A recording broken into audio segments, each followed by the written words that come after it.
अस्सलाम वालेकुम दोस्तों, तुसीं देख रहे हो हसीन पंजाब टीवी। तो मैं तुहाडा मेज़बान अमीर हमज़ा। दोस्तों, सब तो पहले अपने चैनल हसीन पंजाब टीवी नूं करो सबसक्राइब ते नाल लगे बैल दा बटन दबाओ ताकि साडी हर नई आने वाली वीडियो साडे वीरां तक आसानी नाल पहुँच सके और तुसीं ये वीडियो देखो सब तो पहले।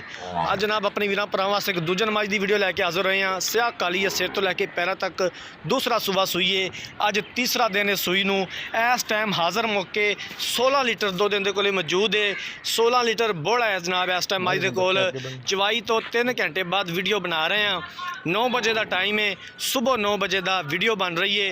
मझ बड़ी सोहनी है माशाल्लाह, बरीक चमड़ी की मझ है। 16 लीटर इस टाइम इहदे कोले बोला मौजूद है। 20 किलो मालकां की गारंटी है। एक हफ्ते बाद मालक कहते असीं 20 लीटर दुध चवावांगे। कोई वीर भरा बयाना कर देवे 20 लीटर दियां गड़वियां मार लवे। पिछे मई दे कट्टा है। अज तीसरा दिन है सूई नूं। 16 लीटर इस टाइम बोला मौजूद है। थन हवाना कैमरामैन साहब अच्छे तरीके दिखाना है। आ पिछे कट्टा है जी, 4 वाल सफेद ने मत्थे दे। कट्टा बड़ा खूबसूरत है, नारवा नाल लटक रहा कट्टे का। 4,80,000 रुपया इनकी डिमांड करते हैं। प्यार मुहब्बत हो जाएगा और असीं इंशाअल्लाह ताला करवावांगे जितों तक हो सकिया। अगर किसी वीर भरा ने मझ खरीदनी है, राबता नंबर 0312 612 2054 इस नंबर पर व्हाट्सएप बनी है। मझ माशाल्लाह बड़ी खूबसूरत है। 16 लीटर इस टाइम इहदे कोले बोला मौजूद है। 20 किलो मालकां की गारंटी है। एक हफ्ते बाद मालिक 20 लीटर दुध चवावणगे। 4,80,000 रुपया इनकी डिमांड की है।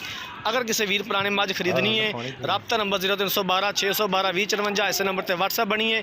जिंदगी रही तो मिलेंगे एक नई वीडियो के नाल। अपने मेज़बान अमीर रमज़ान ने दो इजाज़त। अल्लाह हाफिज़।